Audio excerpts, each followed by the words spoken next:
So today I want to talk about the top positions that Cincinnati Bengals will be targeting in the NFL draft.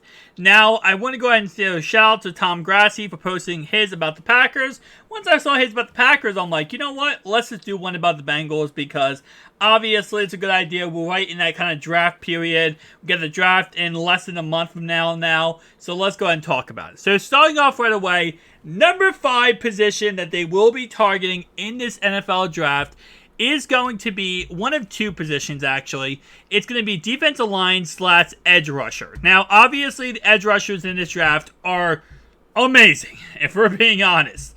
The thing is, though, the best ones are going to go early. And, of course, the best one being in this draft, we have Will Anderson going number 6.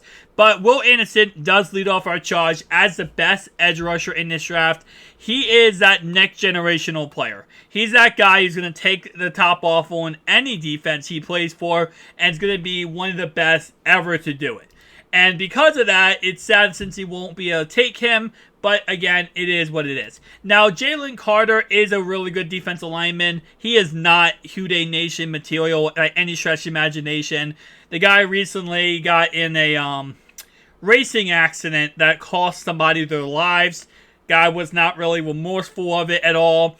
And then put out a tweet about how if you're not a top 10 team, he's not going to answer your phone call. Not Houday Nation material at all. This guy, if anything, is a guy that Bengals would never target. And I think even if he was available at the 28th overall pick, the Bengals would not be targeting Jalen Carter by any stretch of imagination.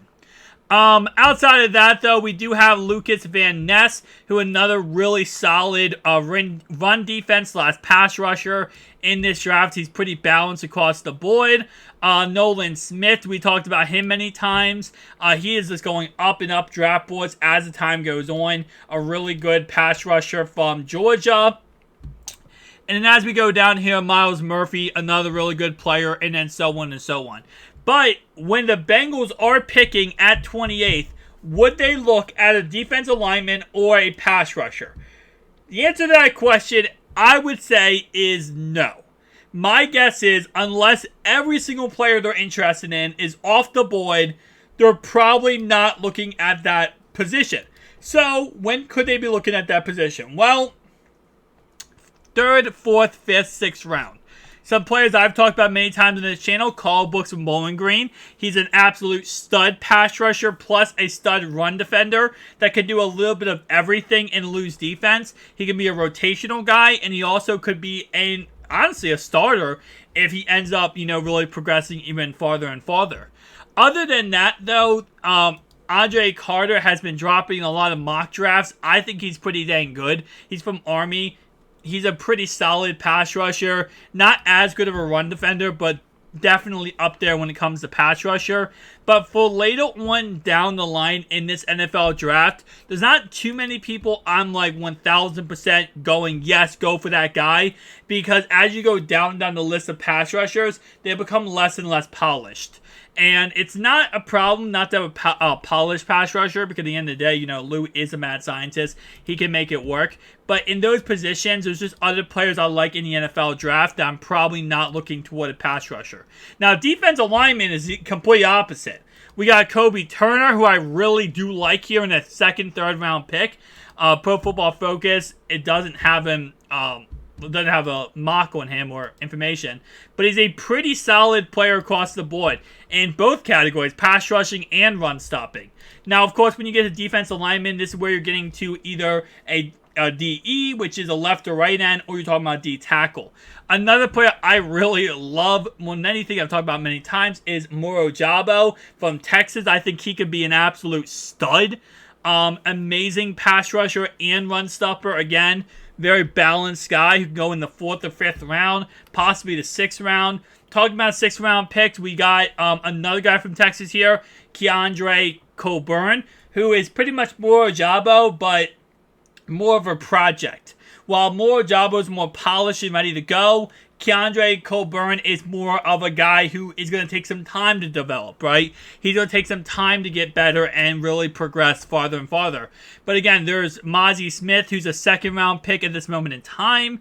and then so on and so on. Zach Pickens, we talked about Javon Dexter, a player that Cincinnati actually met with was Javon Dexter, and Brian Young from Alabama, another really solid player. So there's a lot of good 4th to 5th round defensive linemen in this draft that Cincinnati could target later on. So especially for the first overall pick, the 28th overall pick, they're probably not going to be looking at defensive linemen or edge rushers. Could they? It's very possible, but most likely they're not going to.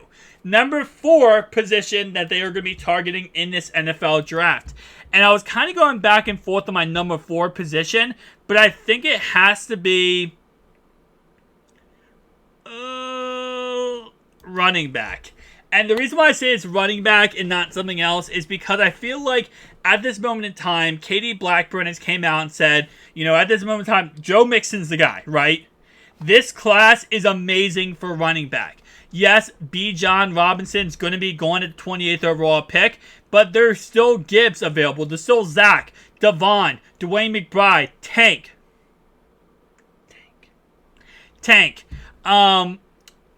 Ty J. Spears, Sean Tucker, Deuce, Zach Evans, Chase Browns.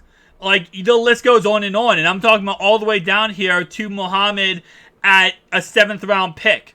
There's a lot of good running backs in this draft. So it's not a position that they're going to be really amped to reach on, right? And again, B. John Robinson is by far the best running back in this draft. The second guy is Gibbs. After that, it kind of, fluctuates back and forth. But outside of those two guys, I don't see Cincinnati really reaching for anybody. I think that they'd rather reach for other positions. That's why I put running back at number 4, because they could be reaching at other positions that could help them out immensely, rather than reaching for a position I really just don't think they're going to go all out for. I think they know they can take a 2nd round running back, a 3rd round running back, or a 4th round running back. They can take those positions and really use them in Callahan's offense to become stars. I mean, at the end of the day, you do have Joe Mixon still, right? And you, of course, now are just slotting someone in as a backup. You could also sign Zeke Elliott if you want to.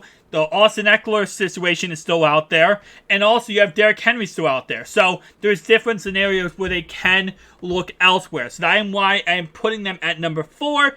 But number 3 here, I'm going to be talking about is going to be safety. Now, safety could be higher in this list here, but I really feel like it's not going to be. The reason why, again, is because unlike the other positions, the bad thing about safety is it really goes the best safeties possible and then kind of goes downhill. But they did invest a huge draft pick last season into Dax Hill. They invested a 1st round draft pick, and that's a lot of capital to put in one player. So they're going to want to see what they have in Dax Hill. They went out there in free agency and signed Nick Scott. So they want to see what they have in these two guys. And I don't think they're going to invest a high draft pick again in a safety. And in all honesty, with this draft class, you can get a couple good players later on. The big safety in this draft is definitely Alabama's safety here. And let me see where he went in this draft. He's been kind of going up and down draft boards as time has gone on. Brian Branch right here from Alabama. He is the covenant. He is the golden goose, right? He's the guy that everybody wants. And if you're not getting him, you're probably not reaching on a safety. You're probably taking a safety anywhere here from, I would say, preferably... Sidney Brown is a 2nd round pick. Rodney Hickman's like a 4th, 5th round pick. Around that kind of range. Probably 4th, 5th, 6th round, right? So kind of in that range, that ballpark range, right? So safety is not a position where you're going to get one later, but you're not reaching on that position. Alright. 2, A, and B. 2A and 2B. Because I know I got the comment already, but I want to mention this. Because I think these are equally important. So I want to put them in the same category, number 2. Cornerback, tight end. Tight end's more important than corner. Because they still have the Eli Apple scenario, right? They still got the Eli Apple out there. They still got Trey Flowers out there. And they also picked up Sidney Jones. But they want to target cornerback in this draft. Tight end, though, is the most important. And this is number 2 because this could be someone they target at the 28th overall pick. Listen, there's no confusion that this draft class is plentiful at tight end. You have Kincaid, Michael Mayer, Sam Laporta, Luke, Darnell Washington, Tucker Kraft, Luke. I mean, all these guys, Zach, Josh Wiley, all possible players you can draft, mold, and make into a great tight end. And Cincinnati has one of the best tight end coaches in the NFL. So I am in no way scared to say a younger tight end could come on this roster and absolutely blossom into a star tight end one day, right? So with that being said, they do not have to reach at the 28th overall pick for a tight end. That's why it's the number 2 position. But here's the kicker here, is that they can take a tight end at 28th overall position. Again, you got to keep in mind, once you sign Orlando Brown, Jonah Williams now is right tackle. You have Cody Ford at right tackle. You have Collins coming back at right tackle. You have your offensive line for the most part solidified. If Jonah doesn't want to play, that is a whole can of worms. But Zach Taylor has came out and said he believes there will be no problem with getting Jonah to play right tackle. At this moment in time, if Michael Mayer or Kincaid's on the board, 1,000% Cincinnati's going to take them at 28. Other than that, if they're off the board, that's when my 2B position is now being talked about. And that is cornerback. Now, there's only a couple corners I like in this draft in the first one, the 28th overall pick. One of these players is Deonte Banks from Maryland. Based on what I understand, Cincinnati likes him a lot. And he is a possible player they could take at that pick. I have been on record saying that I don't think he should go at 28th. And if Cincinnati does take him, I think it would be a mistake.